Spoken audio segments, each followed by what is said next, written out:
Hello friends, welcome back to Tejas commerce classes. आज हम discuss करेंगे यूपीएससी ईपीओ की जो 2023 की जो रिक्रूटमेंट आया था उसकी फाइनल कट ऑफ कितनी रही थी। इसमें अपन ईपीएफओ अकाउंट ऑफिसर यानी एनफोर्समेंट ऑफिसर और असिस्टेंट प्रोविडेंट फंड कमिश्नर दोनों वैकेंसी की कट ऑफ भी देखेंगे, कट ऑफ को भी डिस्कस करेंगे।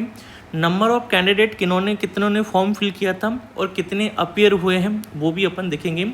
और कैटेगरी वाइज जो है वो रिटर्न की कितनी कट ऑफ थी और फाइनल इंटरव्यू में सेलेक्ट होने के बाद में फाइनल जो कट ऑफ है वो कितनी रही है, हाईएस्ट जो कैंडिडेट के जो मार्क्स थे वो कितने रहे, ताकि आपको अभी जो लेटेस्ट 2025 की ईपीएफओ की जो एओ की और ईपीएफओ की ही एपीएफओ असिस्टेंट प्रोविडेंट फंड कमिश्नर की जो वैकेंसी आई है उसकी प्रिपरेशन करने का एक आपको टारगेट मिलेगा कि मुझे कितने मार्क्स टारगेट करके चलने हैं। ठीक है, पेपर का जो लेवल है वो वैसा ही रहता है जैसे 2023 का या उससे पहले जो एग्ज़ाम हुई है उसी का अकॉर्डिंगली पेपर पैटर्न रहेगा। सिलेबस ऑलरेडी नोटिफिकेशन में उन्होंने बता दिया है। हम टोटल मार्क्स आपको पता ही है कि टोटल जो है वो 300 मार्क्स का ये पेपर रहेगा, 100 मार्क्स का ये इंटरव्यू रहेगा, 75% वेटेज जो है वो रिटर्न का रहेगा, 25% वेटेज इंटरव्यू का रहेगा। ठीक है, तो लेटेस्ट अभी 2023 के नोटिफिकेशन के रिगार्डिंग में अभी 4 मार्च 2025 को ही यूपीएससी ने पूरा डाटा जो है वो आउट किया है। क्योंकि बेसिकली क्या होता है कि जैसे रिजल्ट आता है उसके बाद में जो है वो बहुत सारी आरटीआई लगती है और बहुत सारे लोग जो है वो यही पूछना चाहते हैं जी कितने अपीयर हुए, कितने पास हुए, मेरे कितने मार्क्स थे, कितने लोगों के हाईएस्ट मार्क्स थे, मिनिमम कितनी कट ऑफ थी। तो बहुत ज़्यादा जो है वो उसमें क्लैरिकल वर्क हो जाता है कि हर एक आरटीआई का रिप्लाई सेम रिपीटेटिव किया जाए। इसलिए यूपीएससी ने क्या किया कि पूरा जो डेटा है जो जनरली पूछा जाता है वो अपने पब्लिक पोर्टल पे जो है वो पब्लिक वेबसाइट पे अपलोड कर रखा है, तो वहीं से ही अपन ये लिया है। तो टोटल आपको बताऊं 2021 में ईपीएफओ एओ या एनफोर्समेंट ऑफिसर की टोटल 418 पोस्ट थी, यानी 418 वैकेंसीज थी। ठीक है, 418 का अगर मैं बाइफर्केशन देखूँ तो यूआर यानी जनरल कैटेगरी के लिए 204 204 पोस्ट थी, ईडब्ल्यूएस के लिए 51, ओबीसी कैटेगरी के लिए 78, एससी के लिए 57 और एसटी के लिए 28। यानी अभी जो लेटेस्ट जो 2025 में जो नोटिफिकेशन आया है उसकी 3 गुना वैकेंसी थी। अभी तो 156 जो पोस्ट है उसके लिए आया है। ठीक है, तो उस टाइम पे जो है वो वैकेंसीज नंबर ऑफ जो कैंडिडेट जो कैटेगरी वाइज जो पोस्ट थी वो बहुत ज़्यादा थी। ठीक है, तो उसका कहीं ना कहीं जो इफेक्ट है वो कट ऑफ पे भी आपको देखने को मिलेगा, वो अपन आके डिस्कस करेंगे। Total number of candidate appeared category wise अगर बात करें तो इस एग्ज़ाम में जो अपीयर हुए हैं वो टोटल जो है वो 3,60,978 कैंडिडेट इस एग्ज़ाम में अपीयर हुए हैं।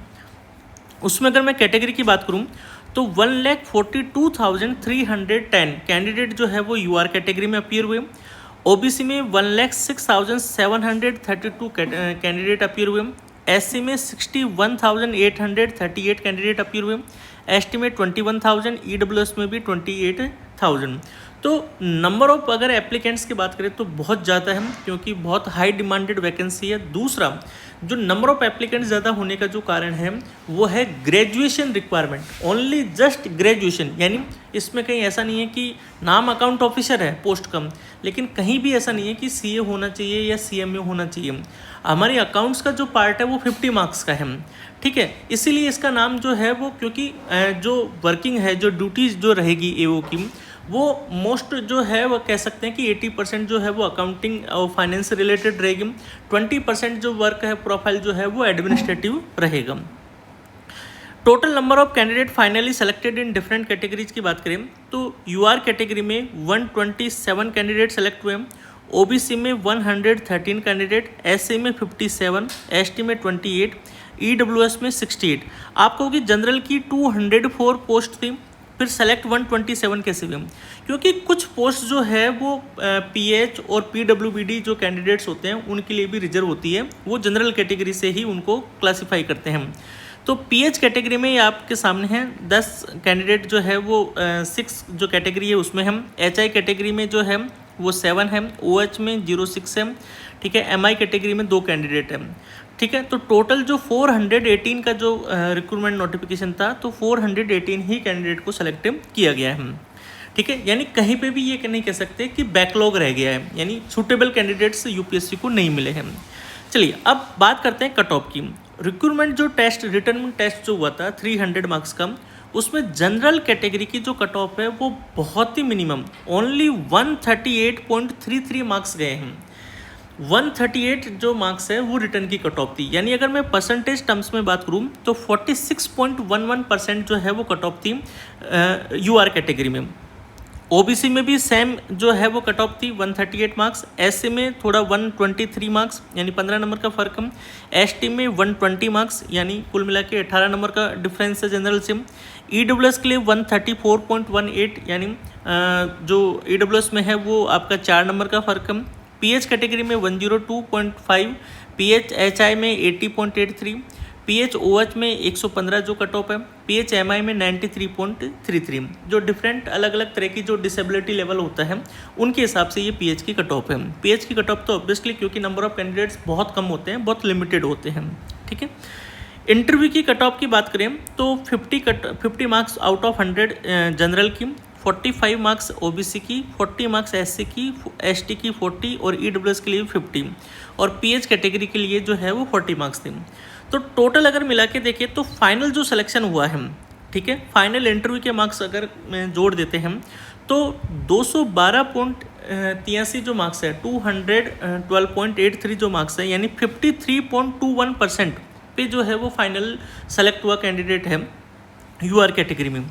ओबीसी कैटेगरी में 205.83 मार्क्स, एससी में 184.50, एसटी में 180.33, ईडब्ल्यूएस में 195.83, पीएच कैटेगरी में 173, पीएचएचआई में 138.18, पीएचओएच में 188.33 और पीएचएमआई में 164.83 मार्क्स। यानी अगर बेसिकली अगर मैं ये देखूँ डिफरेंस जो देखूँ रिटर्न में और इंटरव्यू के मार्क्स में अगर मैं देखूँ तो लगभग 75 मार्क्स का जो है वो लगभग डिफरेंस रहा है, ठीक है। तो आप ये देख लीजिए कि आपको जो है वो ये तो 212 number cut off general category की तब थी जब 3 गुना वैकेंसी थी। अब की बार जो वैकेंसी है वो ओनली 156 ही वैकेंसी है। तो 156 वैकेंसी है तो ऑब्वियस बात है रिटर्न की कट ऑफ भी बढ़ेगी और फाइनल जो कट ऑफ है वो तो बढ़नी ही है, उसमें तो कोई आपको डाउट ही नहीं है। तो आप ये ना सोचें, ये बेस ना बनाएं कि जो पिछले साल या जो 2023 का जो नोटिफिकेशन था उसमें जो 138 जो कट ऑफ गई है तो लगभग 140 जाएगी या 141 जाएगी। बिल्कुल नहीं जाएगी, क्योंकि इस बार नंबर ऑफ़ कैंडिडेट्स भी बढ़ेंगे। दूसरा जो हमारी जो सीट है वो भी जो है वो कैटेगरी वाइज बहुत कम है, तो कंपटीशन जो है वो अच्छा खासा हेल्दी कंपटीशन इस बार रहेगा, ठीक है। हाईएस्ट मार्क्स की बात करें कि जो कैंडिडेट टॉपर था, उस टॉपर जो कैंडिडेट कैटेगरी वाइज जो टॉपर थे उनके क्या मार्क्स थे। जनरल कैटेगरी में जो मार्क्स थे वो 268 मार्क्स थे, ओबीसी कैटेगरी में 235.33 मार्क्स थे, एससी कैटेगरी में 209, एसटी में 212 मार्क्स, ईडब्ल्यूएस में 242, पीएच कैटेगरी में 189, पीएचएचआई में 204, पीएचओएच में 201, पीएचएमआई में 190 मार्क्स। टोटल हाईएस्ट मार्क्स थे कैटेगरी वाइज आफ्टर इंटरव्यू, ठीक है। ये आपको पता ही है रिटर्न में जो है वो 300 का मार्क्स का पेपर होता है, इंटरव्यू 100 का होता है। रिटर्न और इंटरव्यू का जो वेटेज है वो 75:25 यानी 75% वेटेज जो है वो रिटर्न का रहेगा, 25% वेटेज जो है वो इंटरव्यू का रहेगा। तो आप ये जो है ये रिटर्न की जो कट ऑफ है 138, इसमें लगभग मोटा मोटा जो है वो आप 30 से 35 मार्क्स जो है वो ऊपर ऐड करके चलिए, यानी आपको जो टारगेट है वो 175 प्लस का होना चाहिए इस बार, तभी आपका रिटर्न क्लियर हो सकता है। क्योंकि ये जो कट ऑफ दिख रही है इसमें तो आपको 3 गुना वैकेंसी थी, इसलिए इतनी कट ऑफ कम है। बट आप इसको बेस बना के ना चले, आप इस 2025 की जो तैयारी कर रहे हैं हम उसके लिए लगभग जो है वो 175 प्लस जो है वो अपना रिटर्न का टारगेट लेके चलिए, ठीक है। और फाइनल सिलेक्शन का जो है वो 250 प्लस जो है वो टारगेट आपका होना चाहिए, तभी ही आपका सिलेक्शन इसमें जो है वो श्योरली हो सकता है, ठीक है। ज़्यादा बड़ा टारगेट नहीं है। और दूसरी अगर पेपर पैटर्न की इनकी बात करें तो काफ़ी अच्छा और ईजी पेपर पैटर्न रहता है।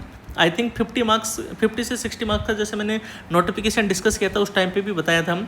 और मैंने मेरे व्हाट्सअप जो चैनल है जो ग्रुप बना हुआ है जो अभी डिस्क्रिप्शन में जिसका लिंक दे रखा है, वहाँ पे भी मैंने बहुत सारे क्वेश्चंस ऐसे डिस्कस किए थे जिसमें एज ए सीए या सीएमए आपको लगभग जो 50 मार्क्स के जो क्वेश्चंस है उनमें तो आज भी अगर आप पेपर दो तो लगभग 50 से 60 मार्क्स के जो क्वेश्चंस हैं वो आप इजी वे में सोल्व कर सकते हैं। बहुत ही एकेडमिक लेवल के, बहुत ही बेसिक लेवल के क्वेश्चंस पूछे जाते हैं, जो कि हमने चाहे या तो सीए फाउंडेशन में या सीए जो इंटर है वहाँ पे अपन ने ये सब चीज़ों को पढ़ा है। ठीक है, तो मतलब बहुत टफ लेवल नहीं है। अगर मैं टफ लेवल की बात करूँ तो वो हो सकता है आपका हिस्ट्री के रिगार्डिंग में हो सकता है, मैथमेटिक्स के रिगार्डिंग में हो सकता है, या अदर जनरल अवेयरनेस के रिगार्डिंग में, जनरल साइंस के रिगार्डिंग में हो सकता है। हमारा जो फोकस एरिया है वो पार्ट रहेगा, यानी कॉमर्स पार्ट पे आपको इतना ज़्यादा चिंता करने की ज़रूरत नहीं है, क्योंकि वो ऑलरेडी जो सीए फाउंडेशन या सीए में इंटर में हमारा ये सब पॉइंट अच्छे से कवर हो रखा है। अब चलते हैं एपीएफसी वाले, यानी असिस्टेंट प्रोविडेंट फंड कमिश्नर की जो नोटिफिकेशन था 2023 का, उसकी cut off number of candidates को डिस्कस करते हैं। देखो, टोटल नंबर ऑफ वैकेंसी उस टाइम पे 159 थी, अभी जो है वो 74 वैकेंसी है। ठीक है, तो 74 या 76 ऐसे वैकेंसी है। तो लगभग अगर ये कहे कि पिछली बार से आधी वैकेंसी हो गई है। यूआर कैटेगरी में, जनरल कैटेगरी में 68 पोस्ट थी, ईडब्ल्यूएस में 16, ओबीसी में 38, एससी में 25, एसटी में 12 पोस्ट थी। टोटल नंबर ऑफ कैंडिडेट जो अपीयर हुए वो 3,59,553 कैंडिडेट अपीयर हुए थे, यानी ईपीएफओ एवो की कंपैरिजन में कम कैंडिडेट अपीयर हुए थे। जनरल कैटेगरी की बात करें तो 1,48,000 कैंडिडेट अपीयर हुए, ओबीसी में 1,02,000, एससी में 59,000, एसटी में 197 और ईडब्ल्यूएस में 29,000 जो कैंडिडेट है वो अपीयर हुए हैं, यानी सबसे कम जो है वो एसटी कैटेगरी में अपीयर हुए थे। तो नंबर ऑफ कैटेगरी वाइज जो अपीयर है वो भी अच्छा खासा हेल्दी फिगर है। अगर देखा जाए तो जब ये वैकेंसी दुगनी थी, यानी 159 वैकेंसीज थी। Total number of candidate finally selected की बात करें तो 159 वैकेंसी थी, तो 159 ही टोटल फाइनली सेलेक्ट हुए हैं। उसमें जनरल कैटेगरी से 41 कैंडिडेट, ओबीसी से 48, एससी से 25, एसटी से 13, ईडब्ल्यूएस से 23, पीएच कैटेगरी में 2। ठीक है, अगर मैं रिटर्न की कट ऑफ की बात करूं तो 178 जो टोटल जो मेरे जो रिटर्न के जो मार्क्स हैं उसमें 300 में से 178.33 जो है मार्क्स कट ऑफ गई है जनरल कैटेगरी की। ओबीसी की भी सेम 178.33, एससी में 156.68, एसटी में 151.68, ईडब्ल्यूएस में 176.68, पीएच कैटेगरी में 140, पीएचएचआई में 130, पीएचओएच में 147, पीएचएमआई में 104। ठीक है, इंटरव्यू की कट ऑफ जो है वो सेम 50 मार्क्स जनरल के लिए, ओबीसी के लिए 45 मार्क्स लाने हैं मिनिमम, एससी में 40 मार्क्स लाने हैं, एसटी में भी 40, ईडब्ल्यूएस में भी 50। टोटल फाइनल जो सिलेक्शन हुआ वो यूआर कैटेगरी में 257.50, ओबीसी में 246, एससी में 224, एसटी में 230, ईडब्ल्यूएस में 241, पीएच में 213, यानी 213 नंबर के अराउंड जो है वो कट ऑफ रही। पीएचएचआई में 202, पीएचओएच में 238 और पीएचएमआई में 173 मार्क्स से टोटल आपकी कट ऑफ रही है। तो आप ये देखिए कि ये 178 जो रिटर्न की कट ऑफ है ये तब थी जब आपके टोटल वैकेंसीज डबल थी। इस बार जो है वैकेंसी आधी है, 76 या 74 जो वैकेंसीज हैं हमारी। ठीक है, तो आप ये रिटर्न की कट ऑफ जो है वो मोटा मोटा प्रिपरेशन करके चलिए। 210 नंबर पे आपको प्रिपरेशन करनी है, क्योंकि पहली बात तो ये ग्रुप ए की सर्विस है, EPFC assistant provident fund commissioner, level 10 की जॉब है। सैलरी स्केल जो है वो जो इक्विवेलेंट टू आईएएस जो सिविल सर्विस ऑफिसर्स होते हैं उनके इक्विवेलेंट टू आपका पे स्केल है। ठीक है, ग्रुप ए गैजेटेड ऑफिसर की पोस्ट होती है ये असिस्टेंट प्रोविडेंट फंड कमिश्नर। तो जो यूपीएससी की जो प्रिपरेशन कर रहे हैं या यूपीएससी से जो फेल आउट हो चुके हैं तो वो कैंडिडेट इसमें सेलेक्ट होने के चांस उनके ज़्यादा होते हैं। तो 178 जो रिटर्न की कट ऑफ है उसको आप टारगेट करके चलिए। 210 नंबर के अराउंड आपको टारगेट करके चलना है अगर आपको रिटर्न क्लियर करना है। फाइनल सिलेक्शन की अगर बात करें तो 257 कट ऑफ थी, तो इस बार जो है वो आपकी जो कट ऑफ है 290 के अराउंड आपको टारगेट करके चलना है, तभी आप फाइनल में अपनी जो है वो सीट पक्की कर पाएंगे। क्योंकि जो कंपटीशन है वो बहुत काफ़ी अच्छा कंपटीशन होगा, नंबर ऑफ कैंडिडेट अपीयर भी बढ़ेगा। ठीक है, और जो कई सारे जो यूपीएससी के जो एस्पिरेंट है वो इस एग्ज़ाम को टारगेट करते हैं। हाईएस्ट मार्क्स की बात करें एपीएफसी में असिस्टेंट प्रोविडेंट फंड कमिश्नर में, तो जनरल कैटेगरी के जो कैंडिडेट थे उसके 304 मार्क्स हाईएस्ट मार्क्स थे। ओबीसी में 279, एससी में 262, एसटी कैटेगरी में 258, ईडब्ल्यूएस में 272 और पीएच में 245, पीएचएचआई में 206, पीएचओएच में 258, पीएचएमआई में 177 marks in highest cut off रही है कैटेगरी वाइज। रिटर्न आपको पता ही है, इसका भी सेम पैटर्न है जो एओ का या एनफोर्समेंट ऑफिसर का है। 300 का रिटर्न मार्क्स होगा, इंटरव्यू जो है वो 100 मार्क्स का होगा। रिटर्न और इंटरव्यू का वेटेज जो है वो 75:25 है। 75% रिटर्न का, 25% वेटेज इंटरव्यू का। हालांकि इंटरव्यू का वेटेज कम होता है, बट इंटरव्यू बहुत गेम चेंजर होता है जब आपके नंबर जो है वो बहुत आसपास होते हैं।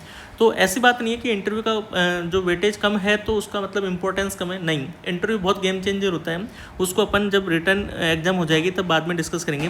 बट ये वैकेंसी काफ़ी अच्छी वैकेंसी है, असिस्टेंट प्रोविडेंट फंड कमिश्नर। वो बात अलग है कि नंबर ऑफ जो पोस्ट है वो एज कम्पेयर टू जो लास्ट नोटिफिकेशन था उसके मुकाबले कम है। बट अपन को जो तैयारी करनी है वो हमेशा एक आपको चीज़ ध्यान में रखनी है कि एक सीट भी है तो भी आप अपने आप को ये मान के चलिए कि ये सीट भी मेरी है। अगर आप इस फीलिंग के साथ में अगर आप प्रिपरेशन करते हैं तो ही आपका सिलेक्शन होगा। क्योंकि आपको पता है अपने सीए या सीएमए के जो नोटिफिकेशन आते हैं उसमें 4 वैकेंसी आती है, 10 आती है, 15 आती है, 20 आती है।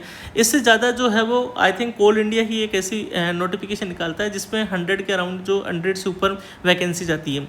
अदरवाइज आप जो भी नोटिफिकेशन देखेंगे यूपीएससी एडी पोस्ट का जो नोटिफिकेशन था वो जरूर 35 वैकेंसीज के लिए था।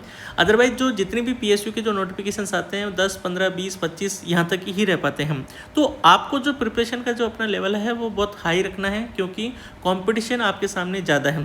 पेपर का जो लेवल है वो बहुत इजी रहता है, इतना कोई ज़्यादा पेपर का लेवल टफ नहीं रहता है, ठीक है।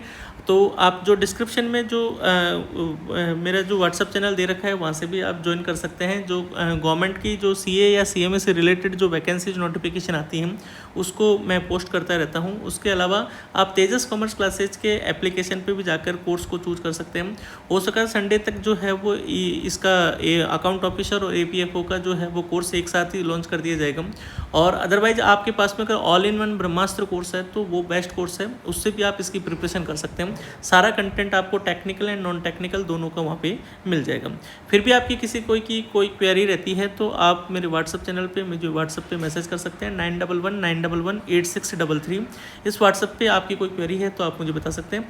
एक क्वेरी थी कि जो ईपीएफओ एओ का जो फॉर्म फिल कर सकते हैं वो क्या इसका भी फॉर्म फिल कर सकते हैं? बिल्कुल, इसका भी आप फॉर्म फिल कर सकते हैं, दोनों फॉर्म फिल कर सकते हैं, उसमें कोई दिक्कत नहीं, क्योंकि एग्जाम का टाइमिंग जो है वो अलग अलग रहेगा इसका, ठीक है। Thank you.